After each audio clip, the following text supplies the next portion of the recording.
am so pleased to once again welcome my co host for today's episode, Dave Markel. Hi, Dave.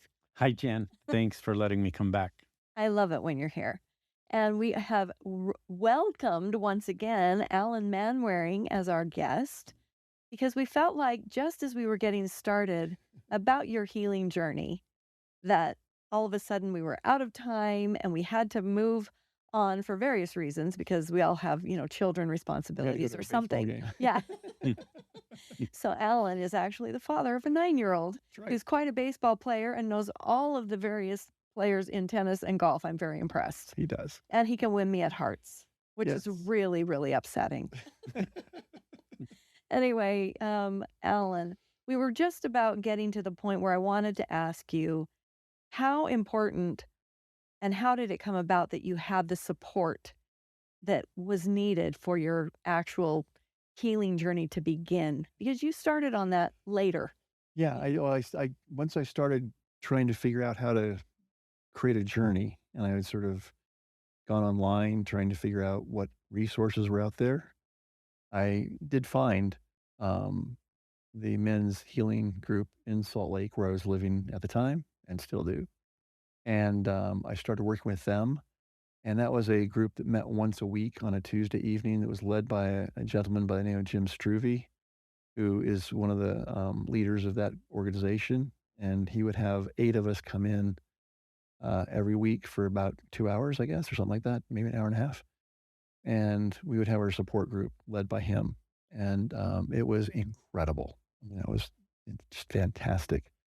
But I think the reason it was so fantastic was because it was, for me at least, the first time in my life that I'd ever actually been hearing and listening to and being heard by um, people who had had similar experiences, and just knowing and seeing and understanding and feeling that I wasn't alone in this, experience, and that there are other people that had similar experiences makes you. I mean, it's the first part.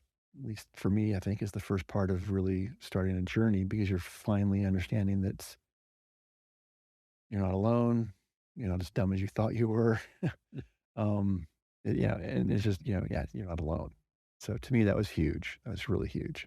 And I think too, for everyone, but I think in particular for men, they take on so much of the, oh, why didn't I do this? Or I should have done that. Or I'm there's something in the culture of being a boy, at that kind of tender age of 11, 12, 13, where you're starting to come into, you know, how boys are supposed to be or whatever that, whether that's true or false or Right. how, woke or unwoke we happen to be. There is something to that kind of peer pressure and to me that would be very scary, I think, for which is maybe Dave, you can speak to that, why men don't report hardly ever. I think you're talking about the social standards and the culture Yeah. of masculinity, our societal view of what masculinity is. I know right now you brought up the woke versus unwoke, and we are in a such a vast change in this country in terms of how masculinity is even viewed. But we have to put in your experience into the context of the times when your abuse occurred, which was what, the early Mid 70s. mid 70s. Exactly. So Yeah. so things were a lot different then in terms of what the culture's view of masculinity was, and even yours. Your level of sophistication to that to your awareness of what culture's view of masculinity was, and your education level, and the Your way age. you were raised, your age, Yeah. all of this plays a part in your view of how you should have reacted. And that plays into our shame and the feelings of guilt. What did I do to cause this? Was I acting in a Yeah. certain way that made him feel attracted to me? Did I do something wrong? And I think even at the time when you and I have talked about this before, there was some questioning in your mind as to, is this even wrong? Because what he was doing, again, and we've talked about this at length, Jan, on your show, is the whole concept of grooming. Yeah. Sure. And you talked about it last episode, him touching you and grabbing your cheek and telling you how amazing you were, right? I don't know if we talked about that in the episode or if we talked about that at a different time. Maybe it was in private, Maybe it but was in you private. I did can't bring it up. remember. Maybe I shouldn't have No, brought it no, up, that's but okay. No, I that's think okay. It's fine. it's something that I think affected you too in terms Sure. of what your acceptance level was and um, your shock Yeah. and confusion. I don't want to read into what you were feeling, No, but no, I no, mean, that's those fine. types of things actually impact. Well, I think we were talking about it actually at my house at dinner that one Oh, night. that was it. That's correct. Yeah, So I was last week confusing our after we had done the conversation. episodes. We have too And many because I know we had too many conversations. conversations, we were sort of talking about the whole situation, Yeah. but what you're referring to is, yeah, and I'll go back even a little bit more. I think you're spot on with what you're talking about as far as how we react to all these things. Because again, it's one of these situations where these things, for in my situation, happened when I was in sixth grade, 11 and 12 years old, early to mid 70s, somewhere in that vendor, 73, maybe something like that. 11, Yep. 11 would be 73. So, 73, 74 ish. And, but I didn't say anything to anyone until I was like 50 years old. Well, I mean, I told less than a handful of people. I didn't start a journey. I didn't start really dealing with anything until I was about 50 years old. Yeah. And by the time I was 50 years old or so, I had already been through my education and I mean, you've developed into your mind's already sort of set into this idea of like, you should be able to figure these things out. And so you're sitting there thinking to yourself, well, how did I let this happen? How in the world did I let this happen? And I know that that's a common feeling among a lot of people. I mean, from my experiences in my support group and hearing other people's experiences, we all go through that process of like, how did I let this happen? And and in my situation, there was a lot of grooming that was involved, and so you can sit back and sort of figure out, okay, well, maybe wow, that was you know significant as far as the grooming, and so you begin to understand that maybe it wasn't quite your fault, and you're 11, 12 years old, and so on and so forth. But I think that the incident you're referring to is we've been talking about what memories or what things we think back on that have such an emotional impact on us. Yeah. And one of the things that we were talking about was you had mentioned one of the things that in your experience was so traumatic in terms of which wasn't really dealing with the actual incidents Sexual of sexual contact. contact. It was, yeah. Yeah, It and was a fear of dying the because fear they of weren't dying. jumping on the roof of a small Exactly. shed. Right, exactly. And that's what I said to you. One of the things that is so emotionally impactful for me when I think back about things is not necessarily, the sexual impacts or whatever you wanna call it.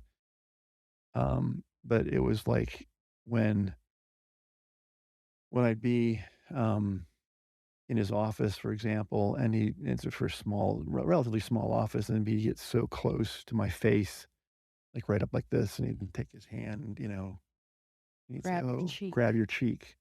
And with his face right there, and say, "Oh, you're so beautiful, you're so special, you're so beautiful," and blah, blah, blah. And when I think back on that, that has a much for whatever reason, a more, impactful emotional surge feeling, whatever you wanna call it, um, than a lot of other things that occurred that Yeah. were more dramatic. And let's kind of redirecting back to that support Yeah. though, in talking about not only those visceral feelings and emotional impacts and the physical touching and all of that, you're trying to find a support group later on in your adult life. And I think Jen kind of alluded to this a little bit. I want to know more about the challenges that you faced in finding that group in the first place. I mean, you make it sound like it was like pretty easy. Actually, I felt this sort of was, and I felt I was really lucky because I just, started to I think I mentioned in my last our last episode, that when first started doing this, I went and saw a psychiatrist, and and my question to him was, how does it change? What does it do to your brain? What does it do to your brain? I kept asking him over again, what does it do to your brain? I want to understand what it does to your brain. And his whole response was, it does a lot. You read up on it, you need to understand that because it does do a lot. I think one of the coolest things that came out of those conversations, and it probably wasn't him that specifically described it this way, it was probably somebody else, either in the support group or in some things we've been talking about. But I think one of the most um, illustrative descriptions of what it does to your brain was someone just sort of talking about how if you take a record, for example, and you have the needle going on the record nice and smoothly, when these kinds of things happen to you as a kid, it's sort of like someone taking their fingers and scratching that record. And then as you take your needle, it sort of jumps and jumps and jumps. And so it's like your brain just sort of like has these it kicks back, and you go forward and it kicks back a little bit. And that's one of the descriptions of things that it does to your brain. It does a lot of things to your brain. But anyway, his whole thing was, Alan, you don't need medication. You're fine. You just need to continue with talk therapy, find group therapy, and things like that, and work through it that way, and you'll be great. Um, and and so I did. I found that group online, and contacted them, pretty soon, and was lucky enough because they limit it to 8 people, that someone who has sort of been in there for a while and felt like they were ready to move on, was leaving. And I could take that spot. And, anyway, so I lucked out in that sense. So I did find it relatively soon once I started, looking into it, maybe 2 or 3 months down the road. Um, I also started reading a lot of things, during that whole period of exploration of trying to figure out, how to solve it. You can figure out, "You can solve this," and you can always solve it, which you really can't. Um, but yeah, so the support group was huge for me in terms of going down on that journey and starting that process. What about people who don't find it that easily? If they that search process, Yeah. do you have any knowledge or experience in that process of searching and not finding what you're looking for?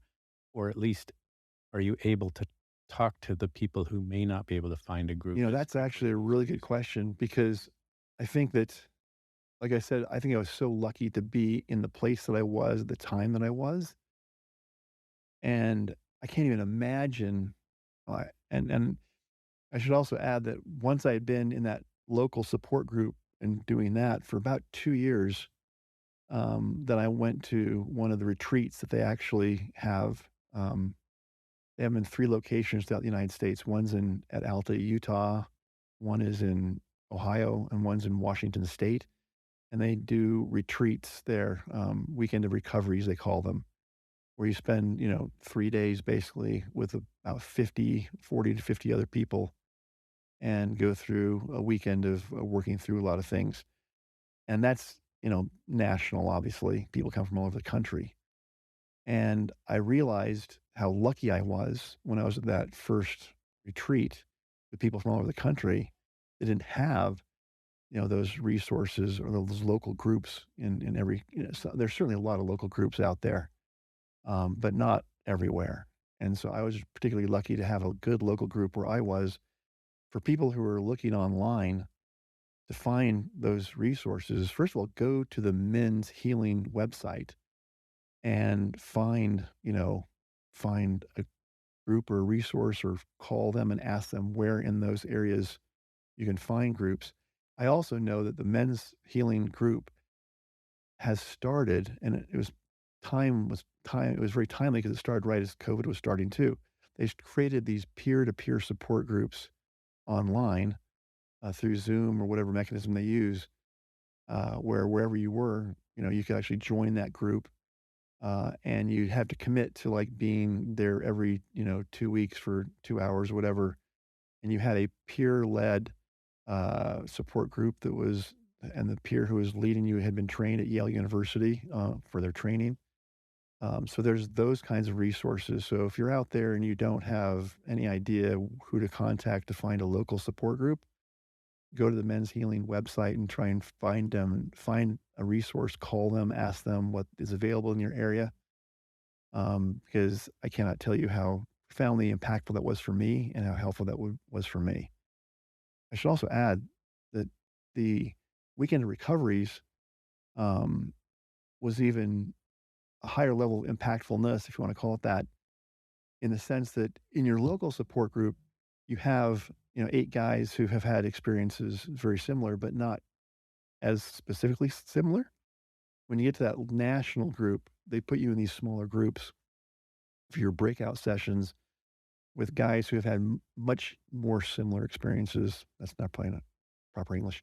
Anyway, they put you in groups of people who've had more experiences that are similar to yours, which gives you even a more of a sense of you're not alone.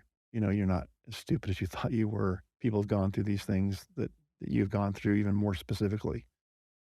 So those are great resources, and to me, profoundly impactful. Can't say enough good things about men's healing. Yeah. I also would like to address the issue of how this group you just mentioned how the retreats were a lot more tailored towards specific needs. But in your generalized group in Salt Lake, Sure. were there ever or are there ever, I'm assuming you're still part of that Oh, group, yeah. and I'm wondering, are there ever times when you feel like, "Man, this isn't for me. It's not fitting what I'm experiencing, and they're talking about things that I'm really not interested," or does it all have a positive impact for you? I think, overall, it's definitely a positive experience. You certainly will sit through sessions. It's sort of interesting because I think that, and now we meet once a month because what happened about 2 or 3 years ago was that Jim Struve, who was the leader of that group on a weekly basis, moved and relocated to Washington State, but gave us his blessing basically to keep having our group meet together on a once a month basis. So we meet once a month now, and it's pure lead in terms of we're on our own in that sense. Mhm. So I think especially when you're on your own, you don't have that trained leader.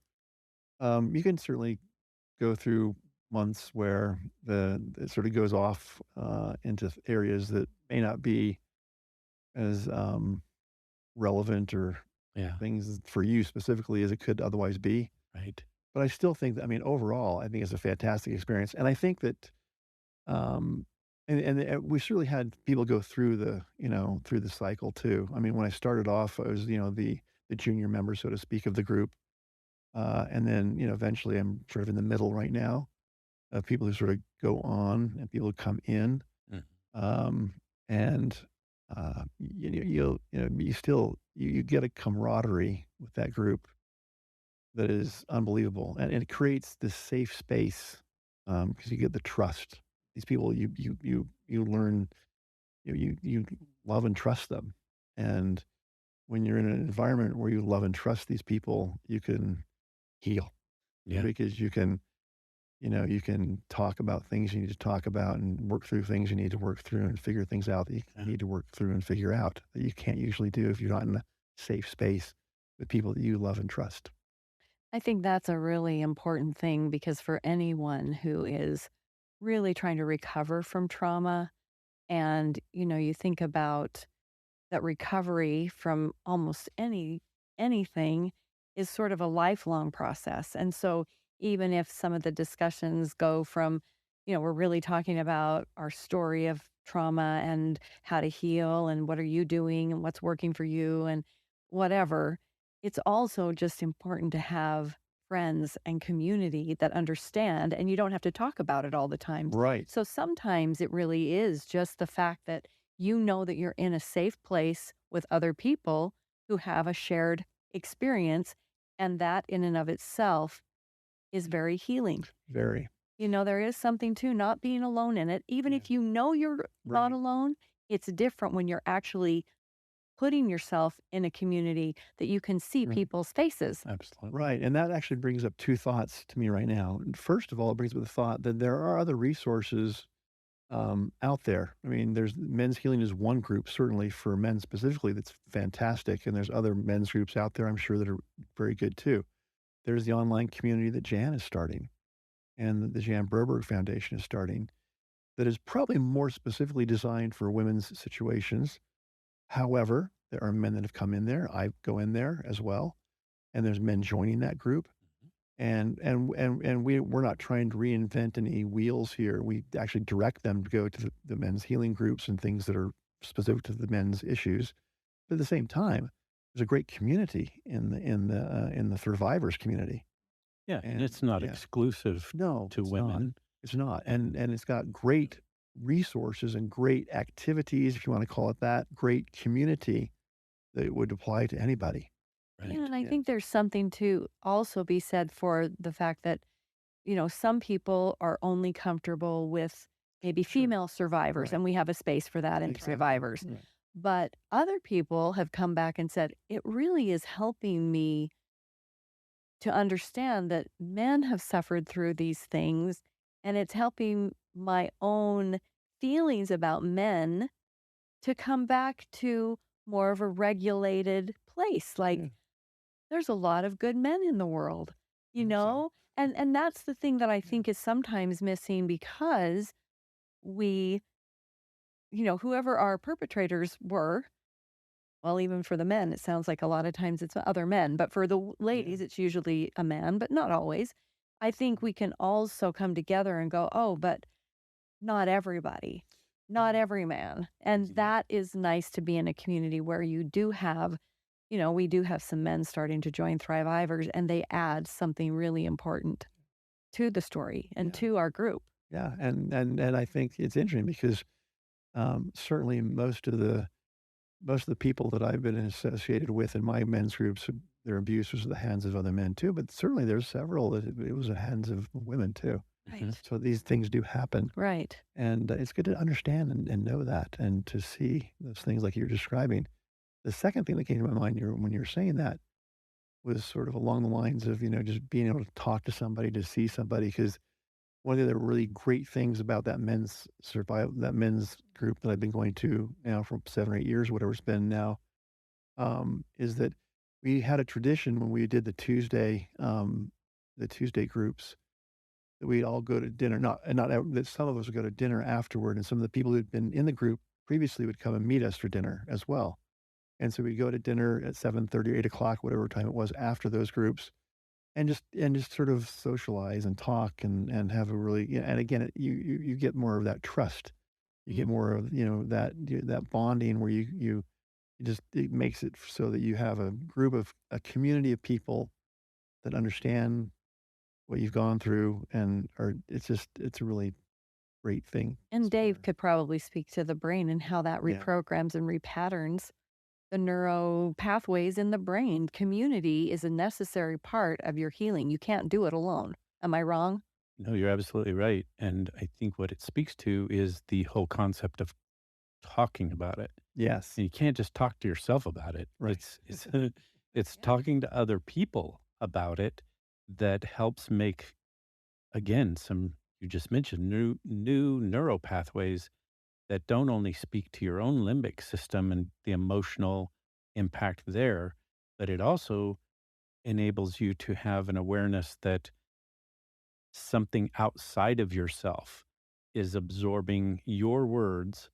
And if it's a supportive process, then the words that are coming back to you help strengthen the neural pathways that are already started, in the sense that your own personal emotional impacts and realizations and understanding of putting those puzzle pieces together of what happened now have even been strengthened because other people are having um, the ability to talk to you in ways that share their personal puzzle Peace. piecing Yeah. togetherness, where it just makes sense that, Yeah. oh my gosh, you said it before, I'm not alone. Yeah. Right.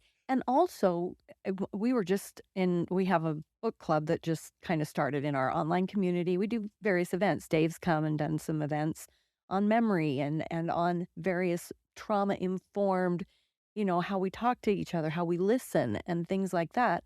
One of the new things that we just started is a book club, and we're reading that book, What Happened to You? By Bruce Perry and Oprah Winfrey. It's written in kind of that conversation style, and one of the things that we're just barely listening to is that the neuro what comes back to you as a baby, the Mhm. first 2 months have the most impact on your brain in being able to have, safe, comfort relationships for your next however many years. And what's so interesting is that the baby that doesn't have those first 2 months, that has comfort and, when they cry, somebody, takes care of them and all those things. If that doesn't happen, it doesn't not that it doesn't matter, but the next 12 years of their life is so affected, whereas if you had those first 2 months that you had all those good vibes, feelings, comfort, somebody looks at you and hears you and regurgitates back to you, "I'm going to take care of you. I believe you. I'm going to feed you," whatever Mhm. those things are, Like a little Yes. baby. and then they were abused for the next 12 years. It is more important that they had those first 2 months, and then they get through that 12 years of abuse, and they can come back to a place of, "I know how to repattern. I know how to, heal and recover from that abuse," than the 2-month-old that didn't have that, Yeah. and then has if they didn't have that and they had no abuse for the next 12 years, they come out of that with because they didn't have those first 2 months, with Yes. less. I just found that so Well, fascinating. the brain at that age, and I don't know the book you're referring to, but The I "We do. Believe You," or okay. what no, not "We Believe You," "What What Happened to Oh, happened You?" the to you? same book that with we were Bruce talking about Perry, earlier. and Oprah Winfrey, their And conversation about the yeah, brain. I think he's probably the one that I learned this from many years ago, is how formative and malleable those first few months are to touch, to sound, to I mean, the Skin, brain. Yeah, skin to skin to skin. skin. The brain is right then, those first 2 months is like a sponge, and it is absorbing so much and facilitating those neural paths for what's comforting and what's not comforting. It's also developing the capacity to self-comfort and to recognize what comfort feels like, and it teaches these young minds ways, coping mechanisms that, if they're not there, never fully develop Right. properly, and Yeah. sometimes So not at Well, all. interesting. and yeah, It's when Dave's talking about, putting the puzzles together, the way I would describe it is like, for me, I always looked at my healing process and trying to figure out how the brain has been affected and things like that as connecting the dots for things in my life. So, for example, like I was mentioning earlier, one of the things I kept on wanting to know when I first started my healing journey was, you know, how does this affect my brain? And how does it affect my brain? Because I wanted to try and figure out how to solve everything. That's my modus operandi for life in general. Anyway, um, and I think that that was so profoundly important to me, to understand and to go through the therapy and put in the work to figure out, to connect a lot of dots because, I think this goes back to something that I think I referred to in the last episode when you'd asked me like how did you Mhm. get through all of this, so to speak. Yeah, what was the impact? And I said to me, my strength was, in just feeling the understanding of my Heavenly Father, understanding that understanding and knowing that he knew my heart and things like Yeah, that. But at the same time, I think it's important to know that also during my healing journey, as I was connecting dots, I'd come to the place I'd come in my life because I'd realized that I was disconnecting things that I shouldn't be disconnecting. I was way too probably distant in relationships and things like that. And and I certainly, in my process in my life, had gone through periods where I engaged in destructive behavior and figure out why would I do those things. I'd gone through these processes, and and so yeah, so it wasn't like I was sustained through all these things, through an understanding because I still went through an awful lot of difficulty of trying to figure out who I was, why I was doing the things I was doing. I mean, I remember so distinctly in my first group, um, my first small group in the weekend of recovery at Alta, describing my story and things like that, and saying, yeah, when went into seventh grade, for example, I didn't, I wanted to have nothing to do with relationships, sex relationships, or anything like that. So I wasn't attracted to women. I wasn't attracted to men. I wasn't attracted to anything. And I sort of went through that period of my life for a really long time, where I just, I go on dates and things like that, but I didn't really care. Didn't really mean anything to me. I just wasn't attracted to that kind of thing. And then I went through my periods in my life where I would be involved in destructive behavior and trying to figure out why would I be doing this and trying to figure these things out. And and I think that one of the other things that I think in the last episode, I was describing how one of the things I had defined as healing was trying to have your understanding that it's not your fault from an intellectual perspective come together with your understanding from an emotional perspective. As I progressed in my healing process and trying to connect the dots of things, I also came to the conclusion that part of, at least for me, my healing process needed to include um, having intimacy and sex come together and become, more same as opposed to being totally separate. Yeah. And I think that's another huge thing for me, at least, that has to be part of it. And I'm still trying to figure all this out. I'm still trying to get to where I need to go on these things. But so it's not just, there's not one component to healing that is that's how you heal.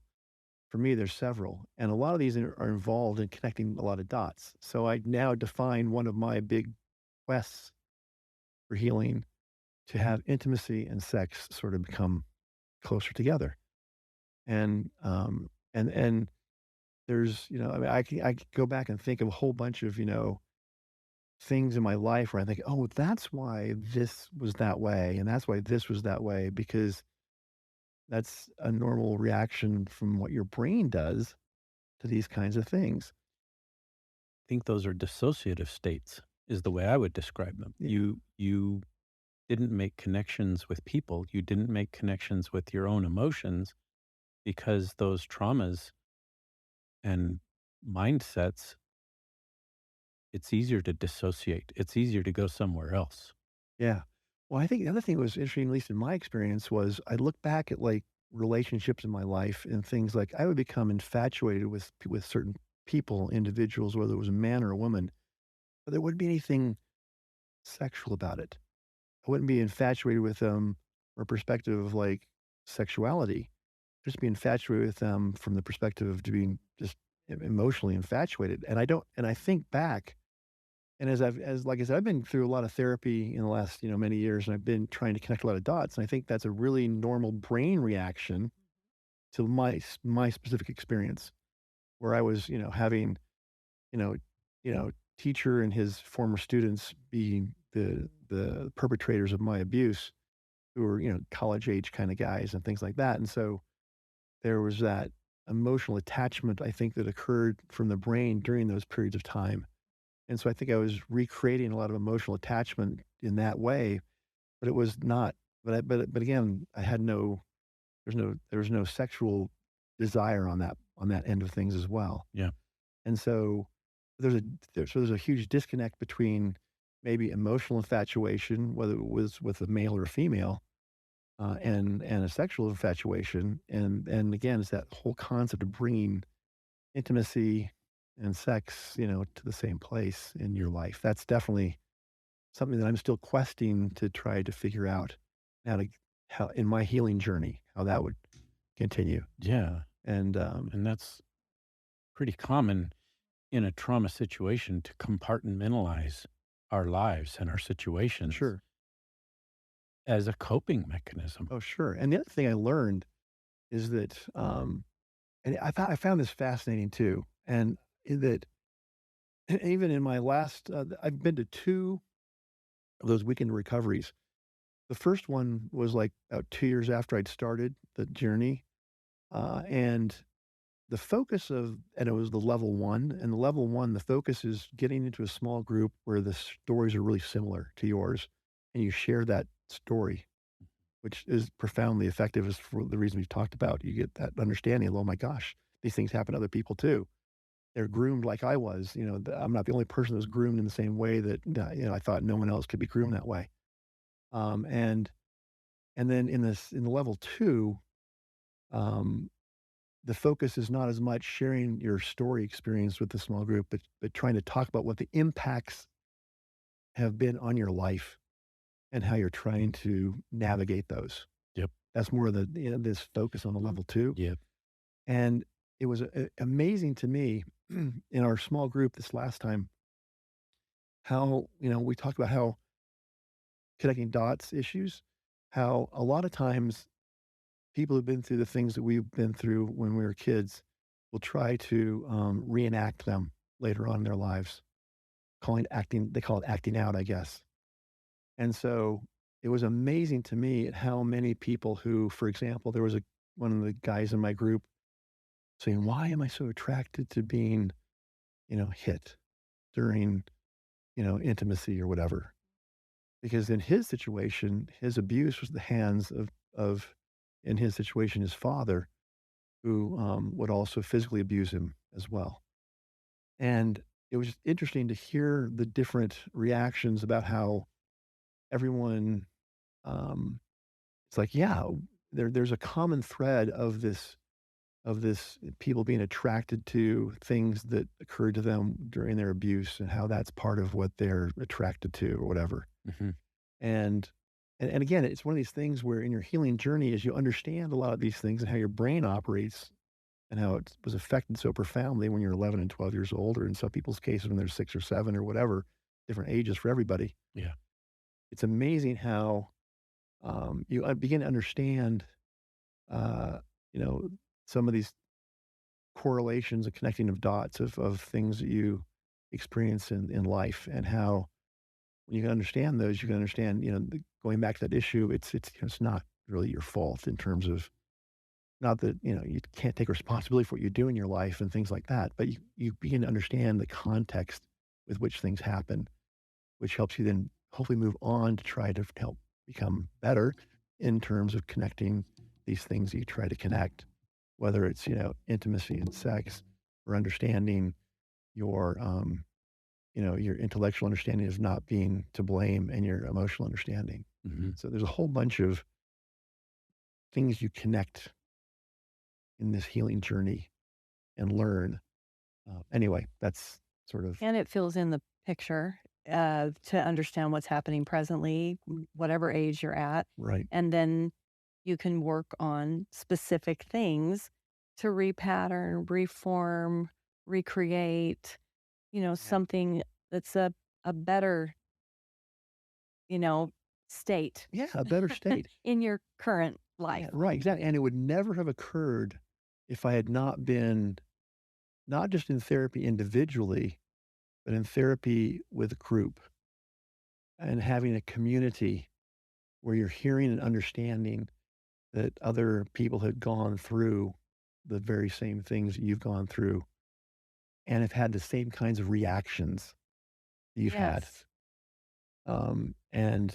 and still are trying to figure out how to react to these things and have not figured things out. Um, Like, you can't yeah, change anything that you can't recognize. right. You know, if Yep. you if it just it happens, like, by autopilot because Right. that's what's actually the outcome of traumatic sexual assault and violence when you're a child, a Right. tween, or a teenager. There are certain things that you didn't try to do them, you can't even figure out why you did them, Sure. like the self-harm stuff, like Yeah. the things that you do that you're like, "Why in the world? This isn't really what I think I should be or do, but yet you're almost thrown to it. Going back to that idea where I often used to say, it's like the law of physics. If you push on something, at some point it comes back around to push on you. And so I'm not making an excuse for things that I've done in my life that I think were less than noble or wrong. I am, however, saying there was less choice on my part because of what I believe it was connected to Sure. from my traumatic childhood experience. Right. Right. So I can try to make things right. I can try and do better in the future.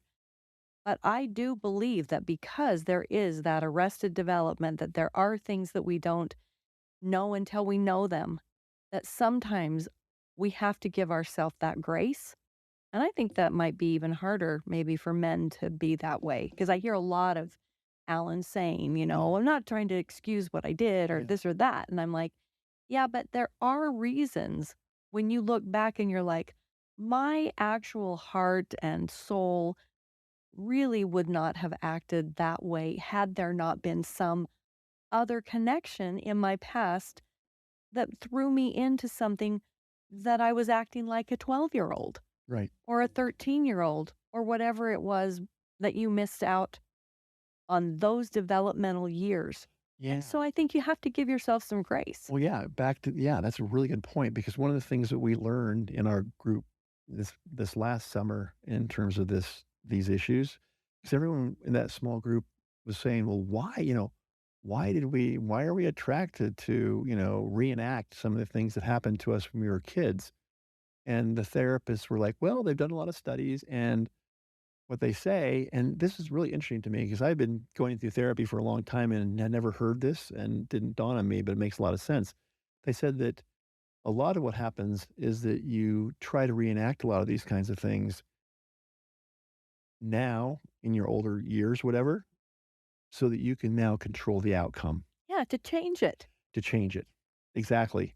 And that had never occurred to me because the studies or whatever you want to call it show that a lot of people who've gone through the kinds of things that we've gone through as kids will in their much later years go through these reenactment kind of things to try to do that. And then again, the reason is because you're trying to create a different outcome because you feel like now I can control the outcome when you couldn't control the outcome when you were 11 years old. And Yeah, they're bigger than you. yeah, There are certain things you you cannot can't do. control the outcome. That's And why now you have yeah, to. and so But oftentimes those attempts to control the outcome end oh, catastrophically. sure, absolutely, you And still can't and really if you control the out you can't change the outcome of what happened before. right, if you're not healed and Right, you're yeah, reenacting and you're replaying those yeah, situations, they more than likely have very similar, if not even worse outcomes, absolutely, because now we're bringing somebody else into the right, picture who has usually little, if any, understanding of what sure, we've been through exactly, and why we're reenacting right, and what we're trying to do. exactly, And it's And we're also adults who right. are going to be held responsible. right, exactly, Exactly. So, exactly, and I and to your other point, um, it's like, yeah, I mean, yeah, to be very clear, yeah, I'm explaining why it is we do those things and knowing full well that doing those things in your older years to try to change your outcome is not a good thing to do because you can't change your outcome. You can't change the outcome from when you're 11 years old. But it's good to understand why your mind and your is propelled to try to do that. But back to your other point a minute ago is that for me personally, um, maybe that's the issue of, like, giving yourself that grace because that when I was talking about that last time, I mean, because I even though I've gone through these periods of time trying to reenact and and change the outcome of my abuse and gone through these destructive patterns in certain during certain periods of my life when I was doing that, I um, always knew for whatever reason that Heavenly Father knew my heart. And and again, I'm not like you were saying. I take responsibility for my actions. I take responsibility for things that I do. But I think it's so important to keep it in context, have that context, because that's what, for me personally, it provided me that understanding. Because I know that my Heavenly Father understands my heart and the context and so on and so forth. And so that's, I think, for me, the grace that you have to give to yourself. And I think it's really interesting too. You introduced me to that book, Instrumental, Yeah. with James Rhodes, and how he describes things in just Oh, plain he's terms. great. And it really is so wonderful to have someone tell the truth Oh, with words that sting yes. and tell the truth, Oh, yeah. Yeah. because that is exactly what I think God knows. Yes. You know, if there Yes. is a loving father, Yes. of The all of us universe. that loves Exactly. us, Right. that cares about us like my father, if he's anything like my father, he loves all of us. Exactly. We're all getting, Yeah. forgiven and whatever. We all get into whatever the big country club in the sky is or Yes. whatever. Right. We're getting in Yeah. because he loves us. That's right. And if he knows our hearts and if he really is that being, then he understands Mhm. the truth of the matter. Yeah. And that's what I think is so Yeah. extraordinary about a book like that. Yeah. And I know you. Yeah. Yeah. One of the other parts of my healing, I feel, has been so profoundly important is reading, books that help you understand about these things. And one of my favorites of those is a book called Instrumental by a gentleman by the name of James Rhodes, who's a concert pianist in England, still is a concert pianist. And there was also a book called Victims No Longer by Mike Lee, I think Michael Lee or something like that. Anyway, a really good book too.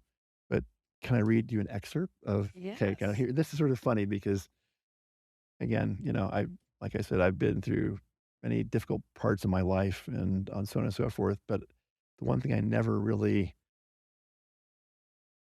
introduced into my life was vernacular such as I'm going to read right now.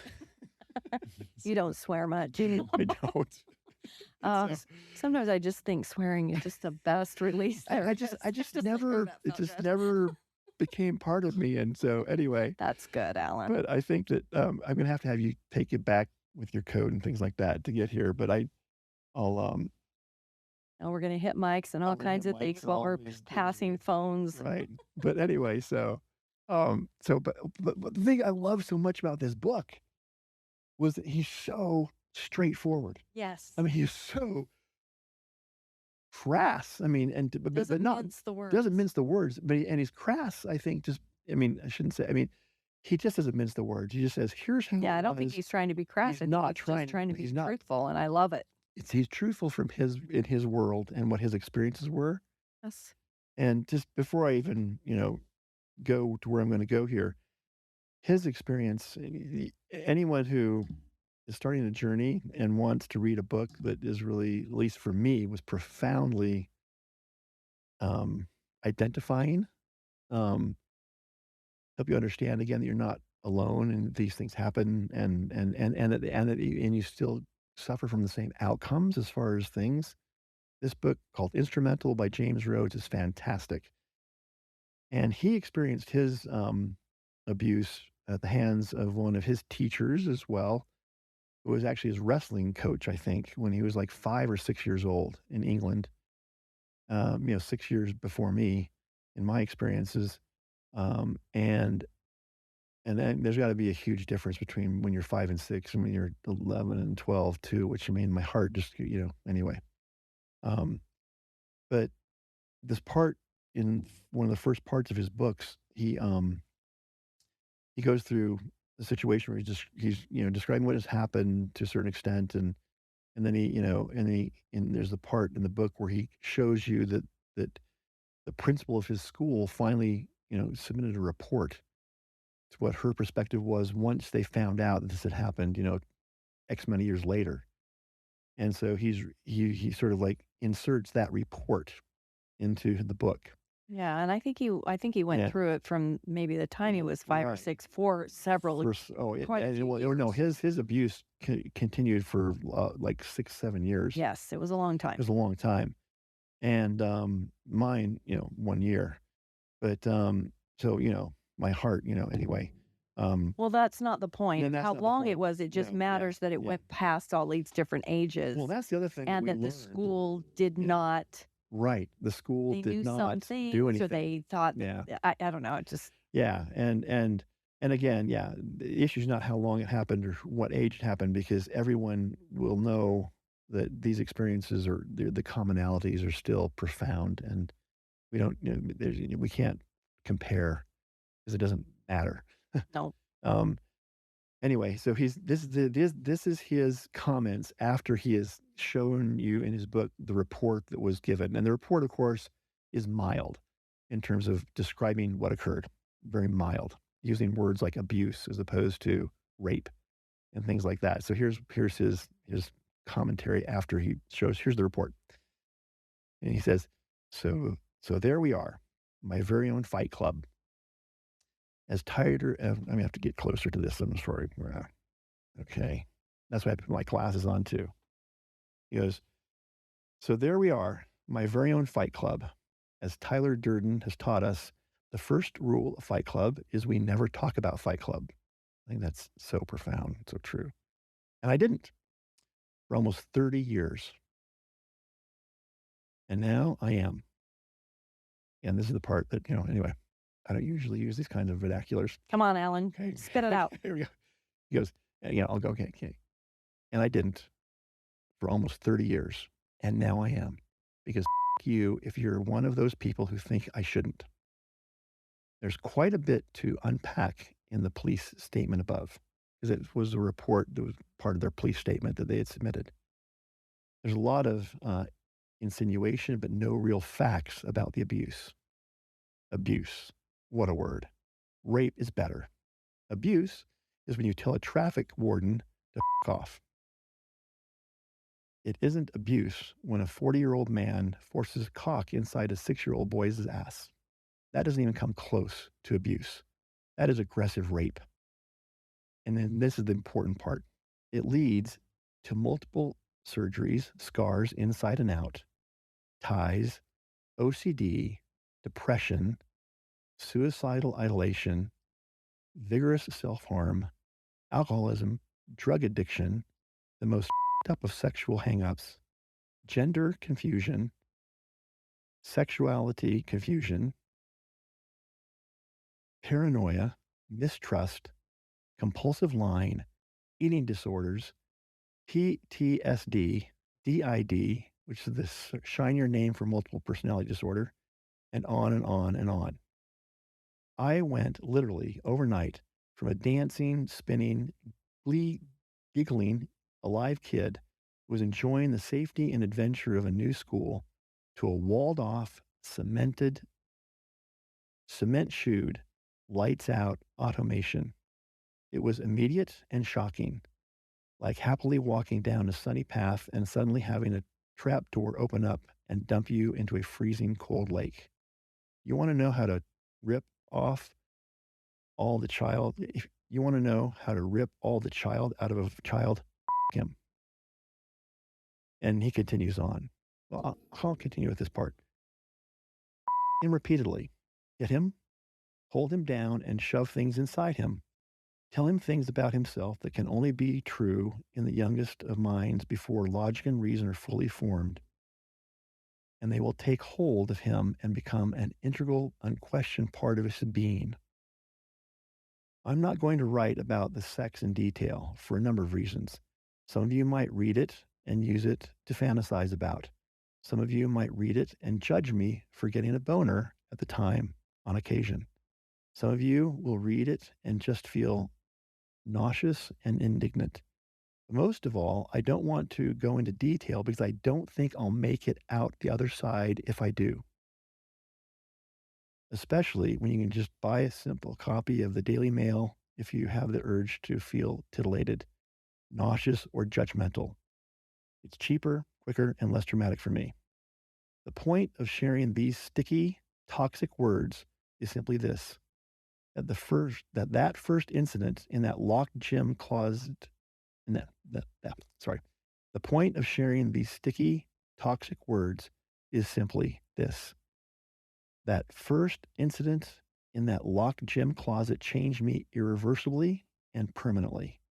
From that moment on, the biggest, truest part of me was quantifiably, sickeningly different. I love his directness and I love his, I mean, the two things that really grasped me about this part of his book is abuse. We use that word way too casually. Mm. It's not abuse. I mean, I love how he's, abuse is, telling the officer down the No. street to, go away. Um, this is, rape. And how he also says, you know, and here's what it does.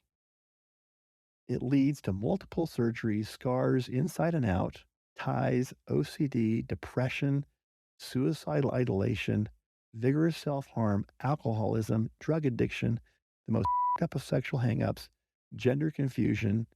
And he puts in parentheses, you look like a little girl. Are you sure you aren't a little girl? Sexuality confusion, paranoia, mistrust, compulsive lying, eating disorders, PTSD, DID, the shinier name for multiple personality disorder, and on and on and on. Anyone who's gone through these kinds of things at this kind of level, I mean, these things happen. These things are the things that you experience in your life. Not all of them, certainly. And everyone's going to experience different things, um, But they're severe but they're severe. They're and they're severe real. and they're real. And I think I get the most,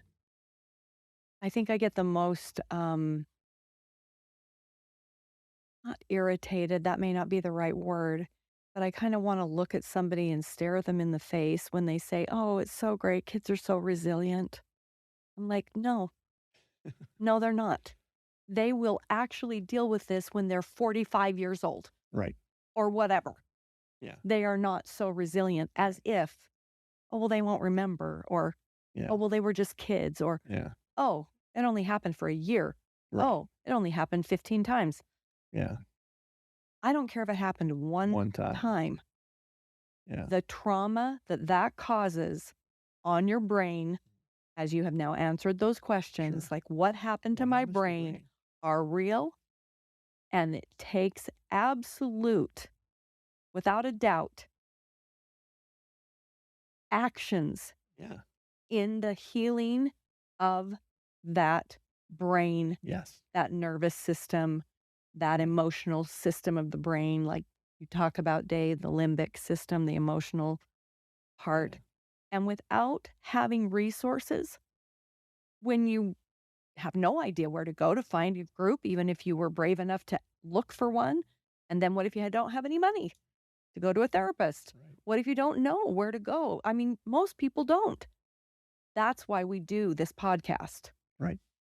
because we want people to know that it's okay to seek help. It's okay to ask for community and support. And you have to find that because it doesn't just go away Yeah. because you're resilient. Exactly. Absolutely. I think one of the things that my mind goes to and that bothers me the most is that, granted, we as human beings don't like to hear that. No. No. It's things that like that make us emotionally and psychologically put up walls Right. and not want to hear anymore. But I think why I am so grateful that you read that and that we are doing this is to get this out there, because it's talking about it in these terms and being real, telling the truth, that actually helps bring justice to victims and makes us stare in the face that horrible, horrible abyss that we need to look into and say it's real. And we need to listen to victims and survivors, and start by believing, and then do our part instead of saying all those things that you mentioned, Jan. Oh, it only happened for a short time, or kids are resilient, or he'll get over it, or she'll get over it. Or they don't remember. Right. It it's the aspect of all of that that is going to change us from a rape society to a society of justice for victims and survivors. And I hope also that by understanding these kinds of things and understanding that if you go through these kinds of things and experience these kind of things, that it's going to have this impact on you. And I hope that one of the things we understand from that, well, two things. Number one is I hope that people who've gone through these kinds of things know that there is hope in a healing journey, that there are ways to not solve it and not ever truly feel like you're healed necessarily, but there's a healing journey that you can take that is good. And then the other part of that is I hope that it helps inform everybody on how to treat other people. About 2 or 3 years into my journey of things in my life, one of my friends asked me, "What have you learned um, from your experiences so far?" And if somebody asked me that question again 3 or 4 years later, I actually had a different answer because it multiplies and you learn more and more and more. But at that point in time, it was about 2 years after my journey. And for people who knew me and know me, I'm a really pretty non-judgmental kind of person to begin with. But my answer to them at that time, after 2 years of going into the journey of healing, was if I've learned anything, I've learned how important it is not to judge other people,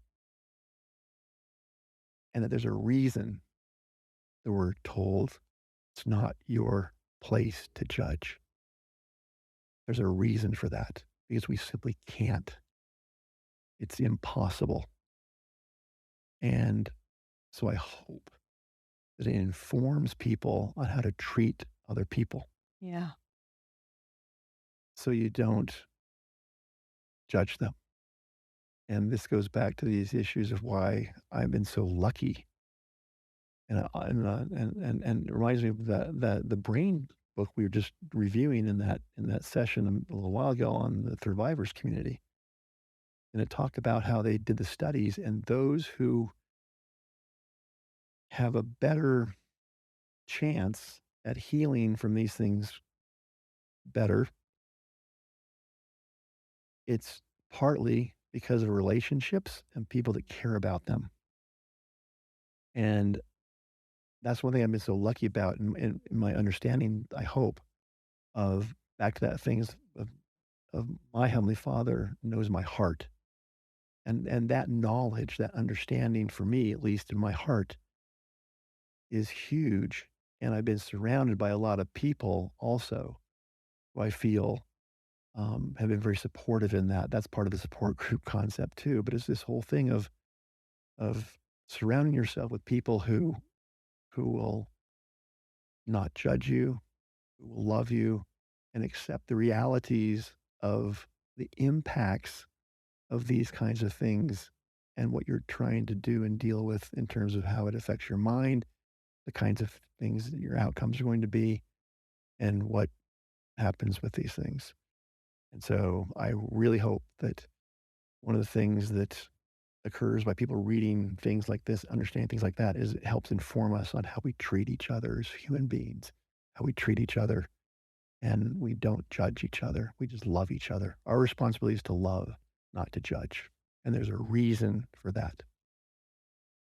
Dave, something that spurred while Alan was saying that is, from your, I don't know, you and I have talked about this once in a while.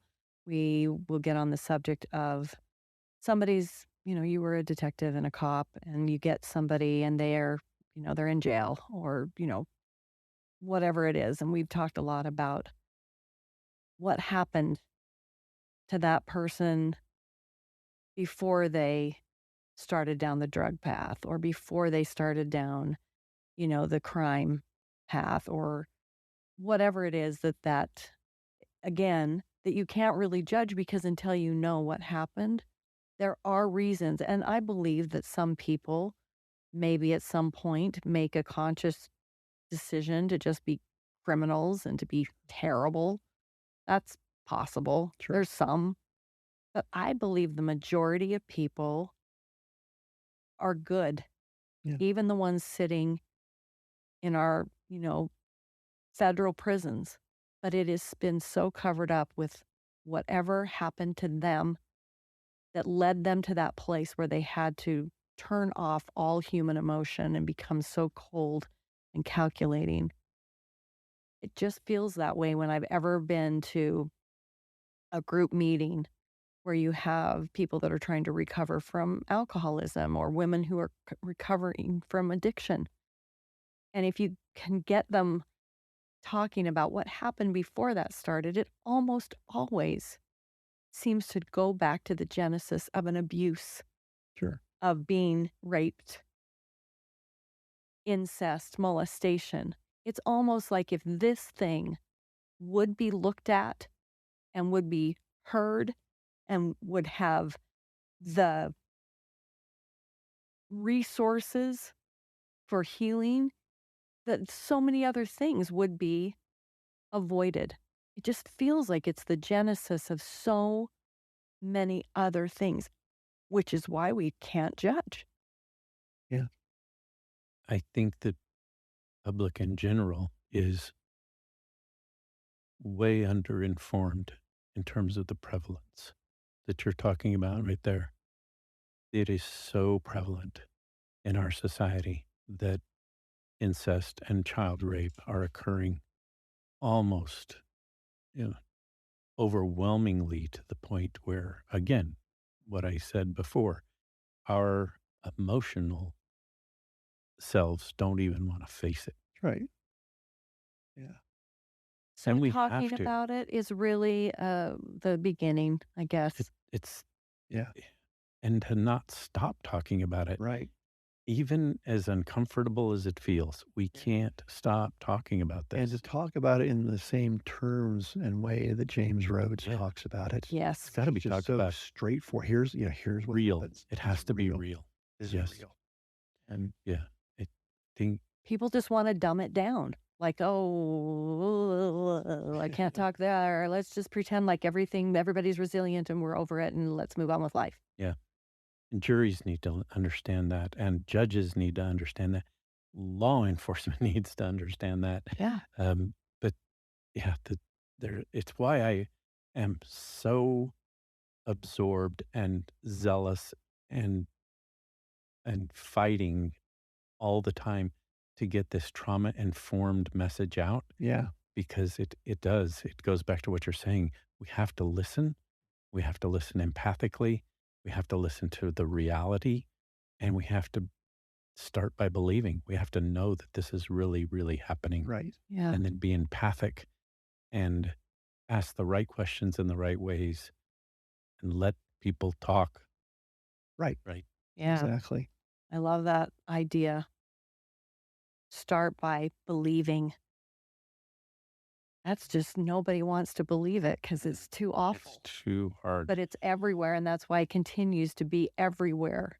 The numbers are catastrophically worse than any pandemic, any cancer, anything that our society deals with from a health crisis. This is a crisis of the emotional body, the soul, the mind, and the physical body.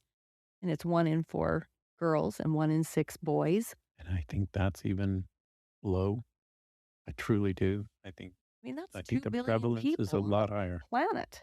Yeah. That's a 25% of the entire planet is either currently being raped, molested, abused, incest, groomed. exposed to pornography, all trafficked, all of it. It all falls in that sexual violence category. Yeah. Or they've survived it. In other words, they're still walking around with all of the open wounds, which are all these other outcomes and these impacts that we're talking about. That's another billion people. If we can't get together and start to figure out how to heal, prevent, and just raise the alarm, it's only going to continue to get worse. Yeah. Well, and that's what the Jan Broberg Foundation's all about. Well, that's true. And Alan is my executive director, and for a good reason. Absolutely. And Thankfully, yeah, you have an amazing executive director. I do. I'm a lucky, And lucky friend. guy. Yeah. And Dave, you too, from what you have brought to the Jan Broberg Show, to the foundation, to all of your wisdom, your training, your dissemination of what you've given to me and to Alan and to others, it really is like we are about to amplify a movement and then it can never stop. That's right. It can't get poo pooed. It can't be like, oh, those complainers, and we're not really going to listen. No, it's not going to stop. The movement has to move and wash over the entire country and the entire world. It reminds me of, I can't remember if it's Margaret Mead or somebody. I'm probably getting the wrong person to quote, but there's a quote that says something to the nature of, don't ever underestimate the power of one or two or three people getting together and working towards something. Because everything in this world that has ever been a movement or had such impacts on our humanness has been started by that small of a group. So don't ever underestimate the power of one voice, two or three voices coming together and creating a movement towards something, because that's how things go. That's how things start. That's how things become important. 10 years from now, we're going to look back on this podcast and go, here we are, three of us with our engineer and our producer and this small little group Yeah. with one voice. Yeah. Yeah. And I think it's interesting because when I look back at when it became easier to talk about these kinds of things, it was when that whole situation with that coach at Penn State, Sandusky, starting to happen. And I mean, just in my perspective, it just seems like that was sort of the start of it being okay to talk about this kind of stuff. And then that thing has built upon and been built upon. There have been wonderful, wonderful people who've been working toward this. But Jan's voice and what Jan is trying to accomplish here is going to be something that continues to have that amplified is the word you just used, beautiful word for that, to amplify that and have it continue to to be something that we continue to talk about and therefore hopefully by talking about it, we continue to work toward Solutions. solutions. Yeah. Yeah, I reminds me of one of the things we've been doing a lot of these sort of brainstorming sessions in the last while and coming up with all these different kinds of, you know, mission statements, taglines, things like that. And For the foundation. the And yeah. foundation, and one of them, there's many, but one of them is uh, is just I think so articulate. Um, and who knows, what we're going to end up actually um, coming to, but one of them we came up with the other day, which I think is so spot on, is let's see if I can find it here. Create a better society by eliminating sexual violence against children, one link at a time. Yeah, the Operation Chain Operating chain Breakers. breakers to break these chains of abuse. But again, I love that. Create a better society by eliminating sexual violence against children. I love that concept and that idea. And meaning children, anybody that's brain is not fully developed, which means about 25 and 25 and younger. younger. That's right, exactly, Yeah, exactly. because again, we don't give any credence, to those young adults or those older Yeah, teens, but they're no match for somebody that's that's right, 40 years old either, that's right. or 30. Yeah, but anyway, so I love that, to create a better society. That's the point. That is the point, and that's what, Dave, you do with your S.A.S., with sexual, assault survivor stories, is that, it's not just young people, but anyone that has survived sexual violence, their life and their experiences and the impacts of that are altered Yeah, radically at yeah, any age, Right. and I just really appreciate both of you being who you are, the men that you are, and the voices that you are, and for spending this time, on this show, because I believe that those that are listening will also amplify this message right. because they're becoming more informed and emboldened and more vocal, and they'll share it. And that's really what it takes. It takes sharing these stories and these messages. And I too want to be standing for hope and the healing piece of there's hope Mhm. because I've done a lot of that and I'm a pretty happy, hopeful person. But it came at a price. It came at a lot of work, and it's still a continuing process. So we got to stick together and stay in this conversation for, maybe another 25 to 30 years. I've been talking about my story for 34 years. I figured it out. Yeah, Yeah. And so I see so much hope in how people are starting to divulge and talk about their stories and coming forward, and all of that forces people to start listening and to start looking and to really hear. Thank you for your voices.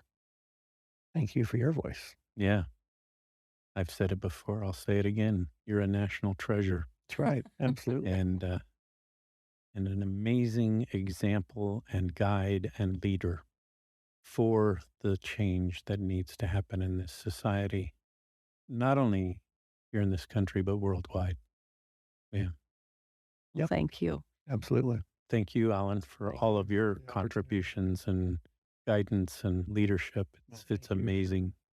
and needed. Well, thank you, you guys are fantastic, and I cannot do this without you.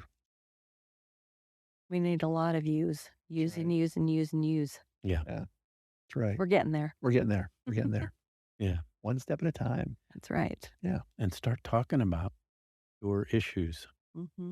Join the community. Come over and let us support you. Talk to Right. Thrivivors and contact me at Sexual Assault Survivor Stories, Dave Markel at gmail.com. I'm happy to receive your emails and start a discussion and a conversation. So Absolutely, because that really is the beginning. Like you said, Alan, that is the genesis of really starting on your healing journey. it is. And even if you've told a few people, you need to have people that can handle your story in a way that you feel completely believed and supported in beginning that journey. Right. And definitely, Dave, you're an amazing interviewer because of all your training. You know how to talk to people. And I think that is so, not only is it therapeutic for the listeners, but it's therapeutic for your guests. And I think that one-on-one is really what all of us care about. It's one individual at a time. So anyway, thank you again. All right, until next time.